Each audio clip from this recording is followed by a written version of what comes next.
Hello, my name is Svetlana Stone. You are here at Public Media Network.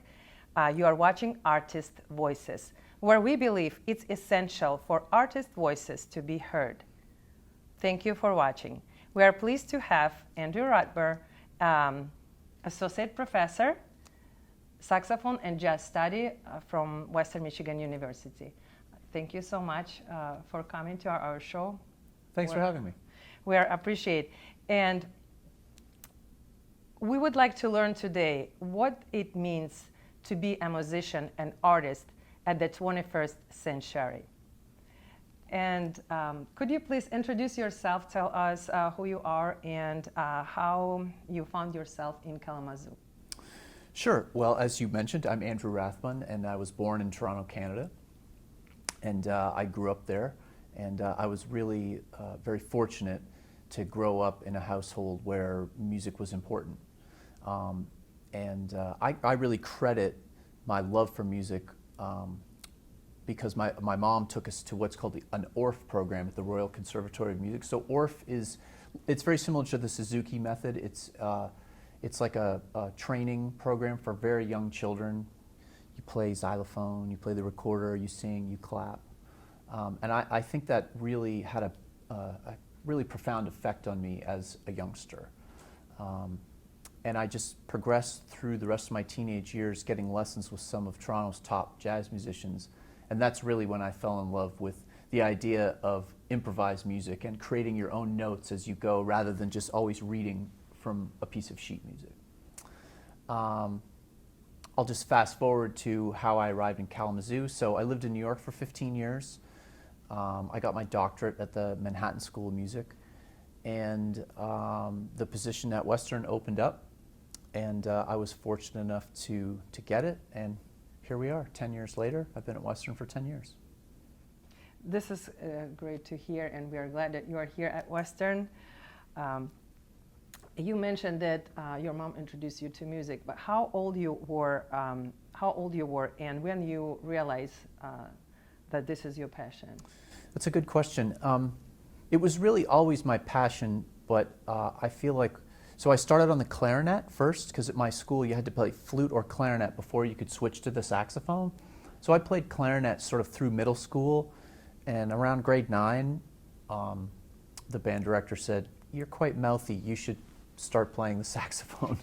So I started on saxophone, at that time, so 13, 14, and within a year or two, I was really, really into it. I was unsure about becoming a professional musician because that wasn't really considered a viable career path when I was that age in my family. It was fine to be involved with music, but not too involved with music. So I was definitely looking around at other things, but it was always really at the forefront of everything I did and everything I really thought about. So slowly but surely I realized that I couldn't really live the rest of my life without music being a really central part of it. So, thank you. And as I mentioned earlier, we are here to learn what it means and what it takes to be an artist musician in the 21st century. Because a lot of people see your performance, they see how great you are, skillful you are, and they like your music and then think it's very cool. But I want to know what is going to behind the scene and what to make, how many work hours it's involved to make it happen.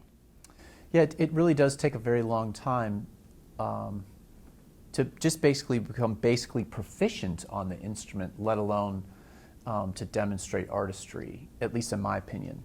So there's a lot of time and effort and blood, sweat, and tears that it takes to get to the place where you feel like, you can exert as much control as you need over your instrument, or you could be a composer as well. So even the idea of learning how to control the elements in a composition as well. So it does take a very, very long time. But the other thing that's interesting about that question or that idea is the idea that it's over, like that process is over. And an analogy I like to use with my students a lot of the time is it's like you're climbing a ladder, but the ladder never ends. You're always reaching for the next rung and trying desperately to pull yourself up higher. And I still do that. I still study scores. I'm still transcribing solos. I'm still practicing as much as I possibly can get in, given my other time constraints and commitments. So the other side of that is that it never really ends either. But could you give an idea, like how long, how many hours, day, months? For instance, you have a concert and you have to prepare like 12 pieces. So how long it may take you to get to the level that you are ready to perform? Well, that's dependent on the music and who you're playing with and how difficult the music is and how many instruments you might be playing. Like, am I just playing the tenor saxophone? Am I playing alto and soprano saxophone, et cetera, et cetera. So it depends on the situation. But, sometimes we can throw a concert together in one rehearsal, and other times we need 10 rehearsals to throw a concert in, depending on the complexity of the music. So it does vary from project to project. And also your own preparation too would vary. Exactly, that's what I want to say. It's like 10 rehearsal with already like people who had a rehearsal, before in practice. And also, I think when I was younger, it would take me more time to sort of ramp up to that performance level. But as I've gotten older and hopefully slightly wiser, it should take a little bit less time. But, I always try and prepare as best I can for whatever performance situation that I'm about to enter into. Can you tell like how, like for instance, you have students, and you work with them, before you start seeing a progress in them?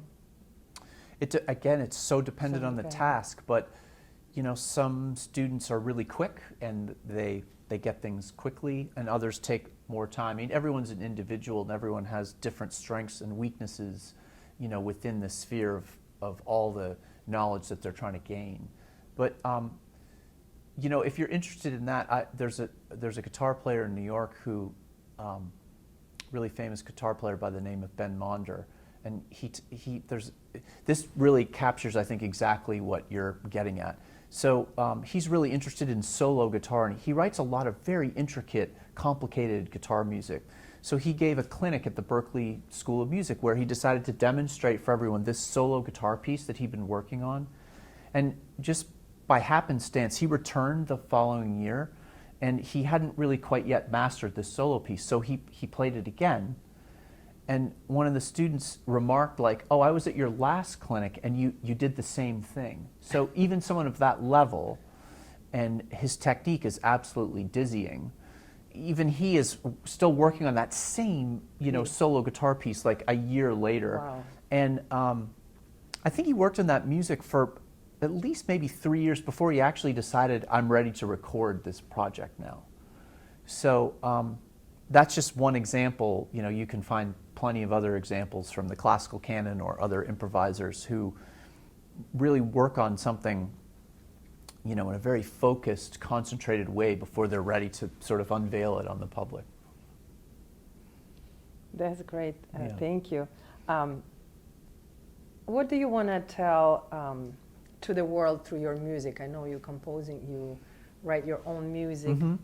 Could you tell more about this, and what would you like to tell to the world with your music? That's another good and somewhat difficult question to answer, because on one level, everything I'm trying to create is very personal. A lot of my music, I felt very inspired by social issues and politics. I was actually a political studies major as an undergraduate. So I've always been really interested in that, and So a lot of things that I've written, use that as a jumping off point, as a mode of inspiration. I guess the other thing that's really important to me, not just for what I am trying to get across to the world, but the artists that I really admire.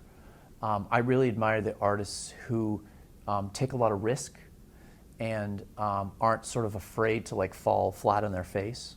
Wow. And who are making a very personal and integral statement, so a statement that has integrity, rather than trying to do something that they think is going to make them successful, whatever that means. That definition is pretty loaded, or that word is pretty loaded.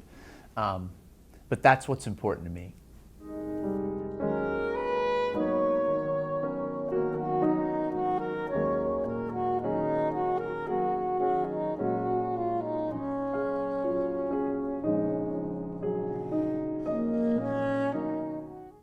Welcome back to Artist Voices. For those of you who just tuned in, we are here at Public Media Network with Andrew, local musician, artist, associate professor, jazz studies and saxophone from Western Michigan University. And thank you so much for being here with us.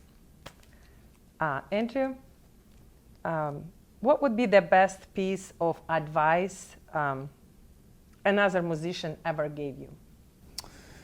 Well, that's a really good question. I'll give you two answers. The first answer is, this didn't happen to me directly, but this is a story that's been told many times, and I think it's rather instructive and also a little bit funny. So the great singer Mose Allison was asked by a young musician, you know, if you could offer one piece of advice, Mr. Allison, what would you say? And he replied, always take your wallet on the bandstand. Don't leave your wallet in the dressing room. Wow. So I thought that was a pretty good piece of advice, pretty practical, and you know, we can all use practical advice like that. Now let me think of something a little more serious and maybe a little more meaningful. I had a teacher at New England Conservatory by the name of John McNeil, a really great trumpet player. And when I was sort of coming to the end of my time there, I was very concerned about what was going to happen to me once I left the school. And so I was sort of lamenting to John, how am I going to feed myself? Where am I going to live? How am I going to keep this going? And he said, I don't know the answer to that, but I will tell you that the people who make it are the ones who just keep persevering. So if you can just put one foot in front of the other and keep pushing forward, eventually you will find enough to sustain you outside of your own, you know, of your own sphere. So I thought that was really great advice, and that's advice that I give to my students. Like it's a marathon, not a sprint. So if you can find whatever you can do to survive, and just keep your eye on, again, those ideas I was talking about before, like integrity and being really true to your own, you know, personal vision as an artist, you will realize your vision as an artist at a certain point. This is great advice. This is great advice. Yeah, I like it. And like I mentioned before, the meaning of the show to bring artist voices to the community so people would know what happened behind the scene. So my question will be about what is the biggest challenges musicians are face at these days? That's a great question. The first thing that comes to mind, having come up at a time when, you know, I got used to the recording industry being one way, and now it's completely shifted to a different mode of delivery, right? So the CD is no longer a thing. The record, although vinyl is sort of coming back, you know, the physical recording is no longer. We're into the era of streaming, which has really severely cut into many musicians' income streams. And while I'm hopeful that the paradigm changes that allows musicians to reestablish their financial interest in the recording industry, right now there's hardly any. So I think that's one of the big challenges that's facing musicians today is the way they're compensated for, really recorded media is such an incredible part of what we do, So I think that's one of the big challenges that's facing musicians today. Thank you for sharing. And what do you hope to achieve through your art, through your music? Again, speaking, that's a very personal question, but speaking personally, I just hope to express and get across the ideas, feelings, emotions in a piece of music or in a performance to the most efficient and highest degree possible. So removing as much artifice from anything that I do and trying to get an honest and very personal expression across to the audience, which I hope the audience will pick up on. That's awesome. It's great. And I also would like to ask you how our audience could find information about you, about your future performance, and if there is anything else that we missed you would like to add, you are very welcome. People can always go to my website, andrewrathbun.com, and they can find out about my recordings and performances and all kinds of news about what's going on in my musical life there. I will say that